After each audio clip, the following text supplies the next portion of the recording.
the president should be working with Congress to prepare a set of sanctions against Ukraine that would be put into effect unless this comes to a halt. It's been mentioned a couple of times by Secretary Kerry and others, but we have to have the gun loaded.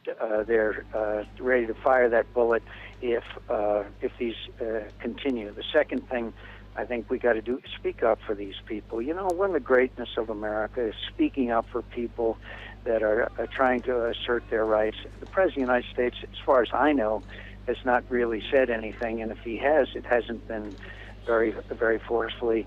And then, third of all, we should work closely with the EU and with the IMF to get a package so that they can bail out their disaster of an economy, so that they will be ready to sign it and move forward with a new government. And we have to side with the protesters in that power has to be dispersed from the hands of Yanukovych, who changed the Constitution and put literally all power in the hands of the president. Senator, and watch out for Vladimir Putin. Well, he will try to make mischief because he believes that Ukraine is part of Russia. Well, that's what I wanted to ask you about. I know you're not a fan of Vladimir Putin. How much do you think he has to do with what we're seeing in the streets of Kiev today?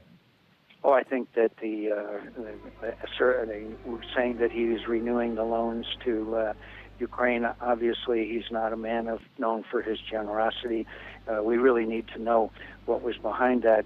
But most of all, I think we need to understand that Vladimir Putin really is committed to this whole idea of the Russian Empire or the Russian near abroad.